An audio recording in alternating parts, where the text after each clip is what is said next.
I believe God. I believe God. Ask what you will. Trust Him and obey. Believe Him and say, I believe. I believe God.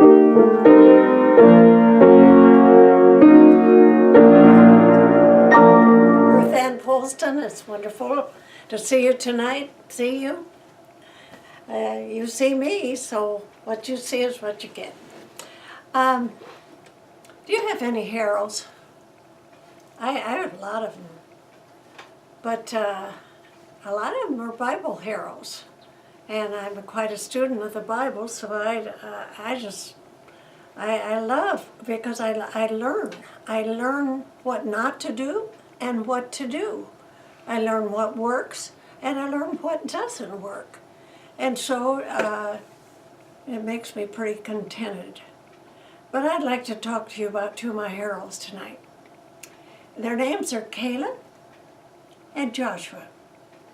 Now, when God promised the Israelites after they came out of Egypt, and Moses was still with them, of course he would be number one hero, I guess, pretty soon Moses was gone. But he put on Joshua his spirit, his understanding, his concept.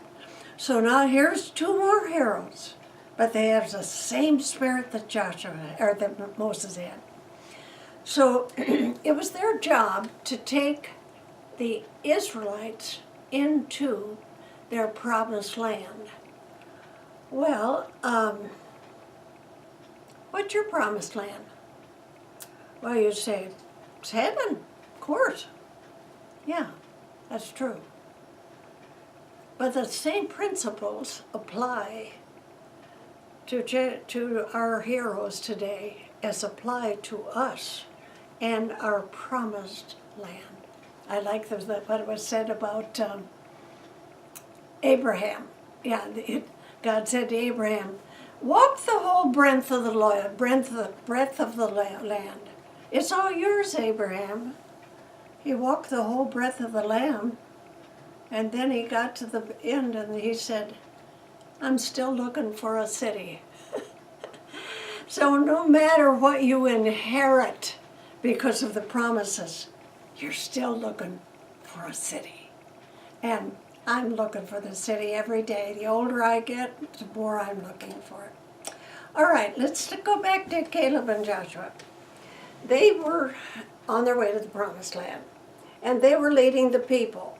But they were very far into the promised land that they began to complain and complain and complain. Complain of what? What did Egypt ever do for you? But they complained. But they had to put up with them. Finally, they got to a place called Kadesh Barnea, and they weren't very far then from the promised land. And so Joshua said, I think it'd be a good idea if there were 12 tribes. Okay, he said, no, I think that we're going to send these 12 tribes in to spy out what's in the promised land. Yeah, they said, that's great. So here went these 12 spies. All right. Finally, after so long a time, I think they were over there about 40 days, they finally come back, and they had great big honking grapes they had to carry on your shoulder. I mean, it was amazing what was in the promised land. So when they came back, well, they said, all right, we're ready for the reports. And they said, we'll let the 10 go first. So they said, well, yeah, oh my, yes, that was, the land was wonderful. But oh my. He said they had giants in the land. Now, they did have giants in those lands. Remember how David killed the giant? Well, they had giants in the land. And so he said, and you know what? We look just like grasshoppers. in their sight. I've always laughed at that. I said, how did they know they looked like grasshoppers? Did they crawl up to the grasshopper and say, do we look like a grasshopper to you? I don't think so. But they had fear because there were giants in the land.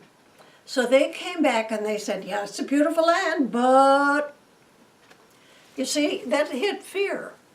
Fear will not cohabitate with faith.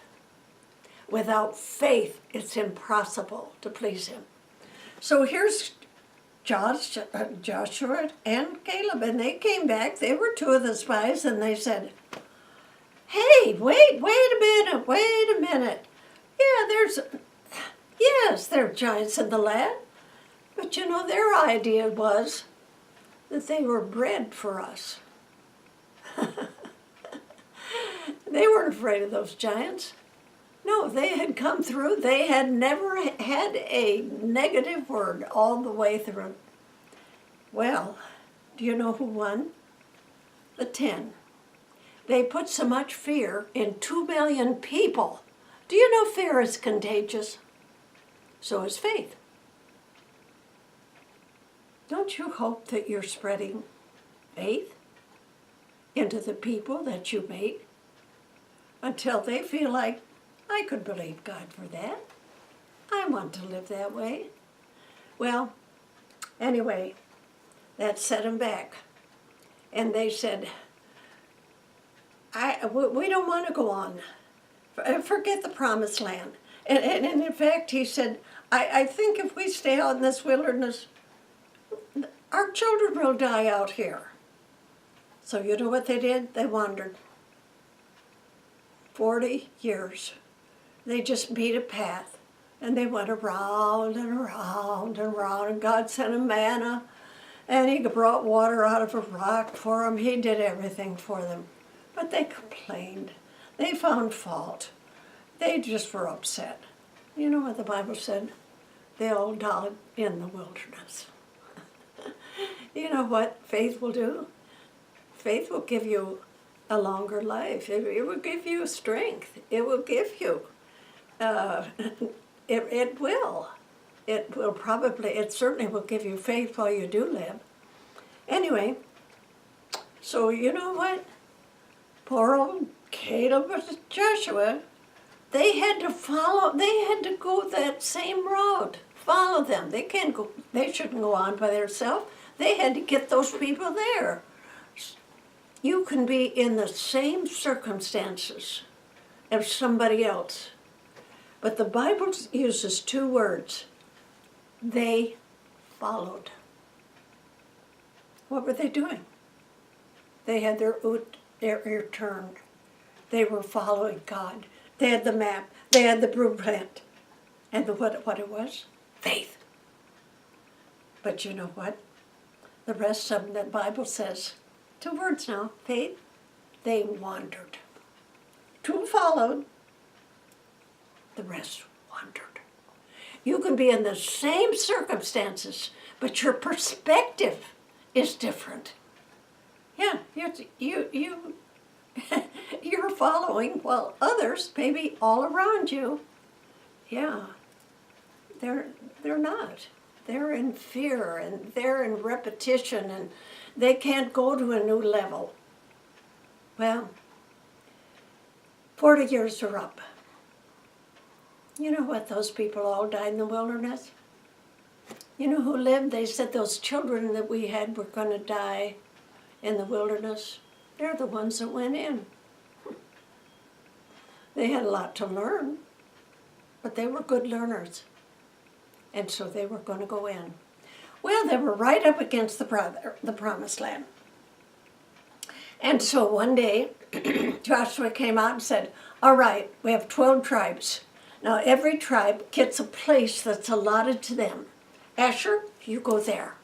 Issachar, you go there. Judah, you go there. So everybody knew.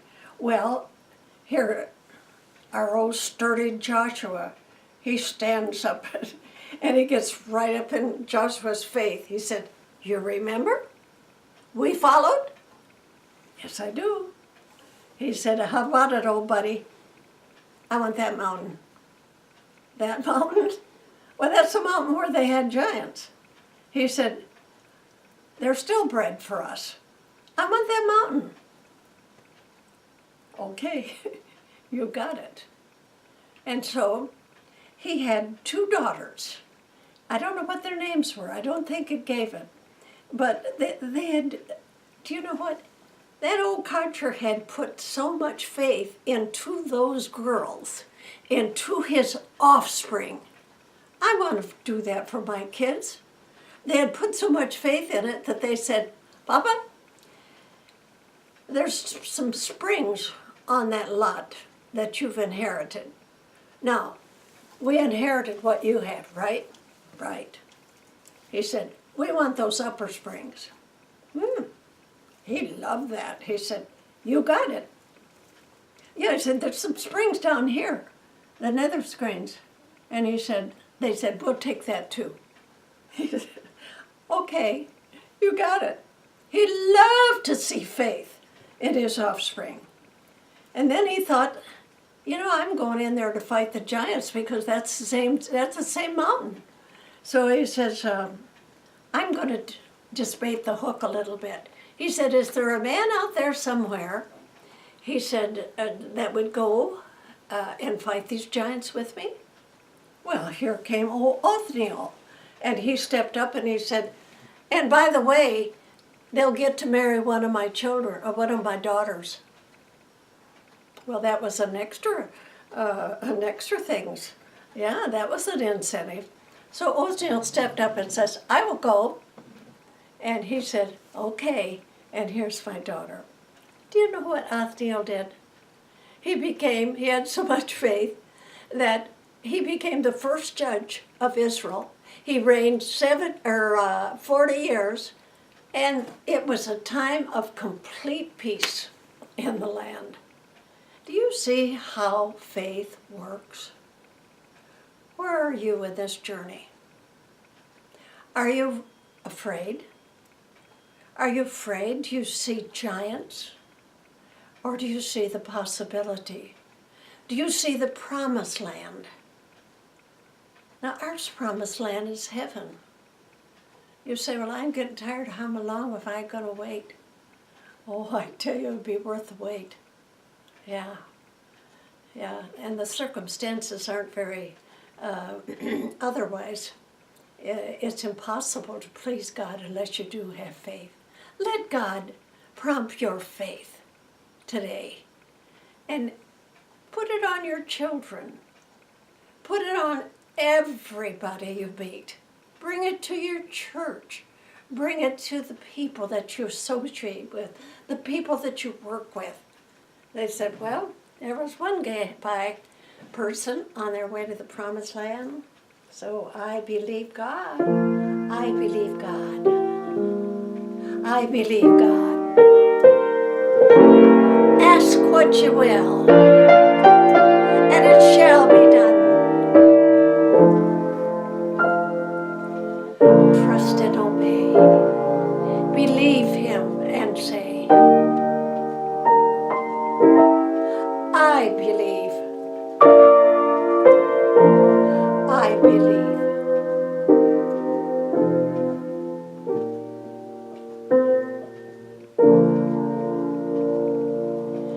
Wherever you are in your journey today, Father, we pray that they will be quickened to know they too can go all the way to the promised land. Thank you in Jesus.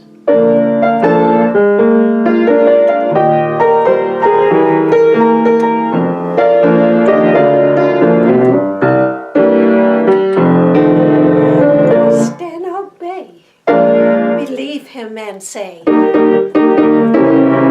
I believe, I believe.